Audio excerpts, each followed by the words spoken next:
Hello, welcome back to Sailing Trelane.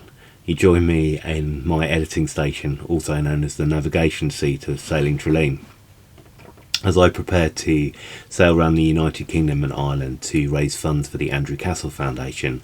I would be thrilled if you could pop over to my crowdfunder, where I'm raising funds for that foundation. The Andrew Castle Foundation help disabled people become the most independent sailors that they can be, and they've done a massive favour to me and supported me hugely as I got myself back on the water, and have contributed hugely to my independence and improved mobility. In this week's video I take you on a little ride across to the Beaulieu River in the Solent, and in the process of doing that I show you a little bit about what it means for me as a disabled sailor to get a boat underway and hoist the sails and so on, because that's one of the things that people have been asking questions about. Trelane's here alongside in her mid-river berth, and I'm preparing to get her underway, which means taking off all the lines that aren't needed and preparing the other ones so that they can be slipped easily. As much as possible I try to tidy up as I'm going along and make sure that the lines that aren't needed are stowed before we get started. In this case the wind was blowing up the Medina from the north, so it was possible to get the mainsail up before we got started, which is always a great boon for a solo sailor. And as you can see, the wind is just blowing Trelane onto the berth, which is really helpful, and it makes slipping much safer. So that's her stern line gone, and then I'm going to walk forward up to the front of the boat and slip her bow line, and you can see that she's still just being pinned on by the wind. And now I'm holding on to the boom. I've let it go now, but I was just using that to pull the boat off the berth.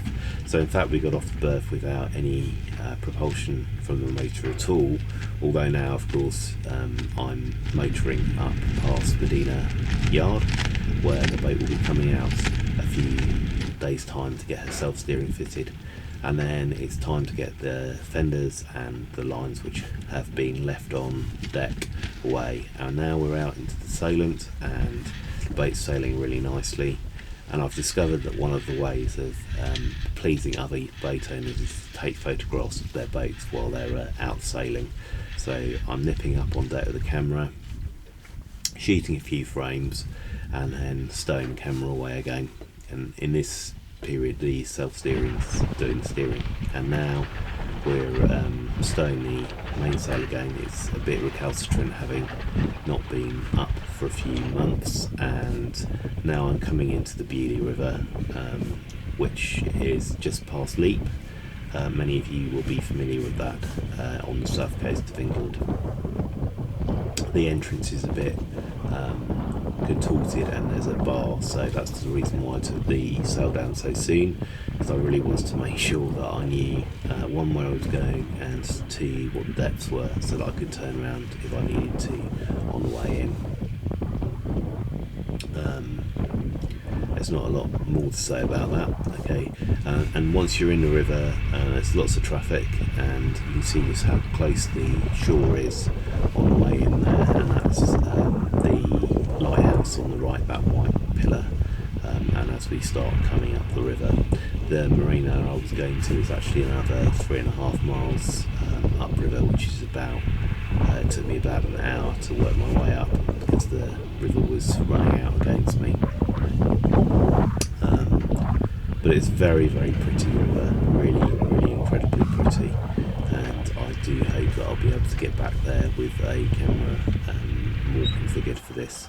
And one of the next things that I was doing was preparing for mooring, so you can see that I'm rigging up one of my stern lines here, and this is about the point where we lose the video because the camera angle just falls into the sea, although the camera stays attached, fortunately.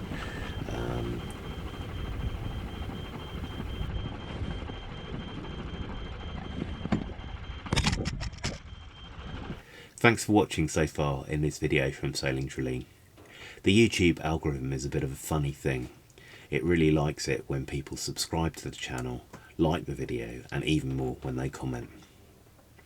So if you're able to, I would be incredibly grateful if you do all three, if you haven't already subscribed. And anytime you come across one of my videos, it just makes a huge difference if you smash the like button or drop a comment.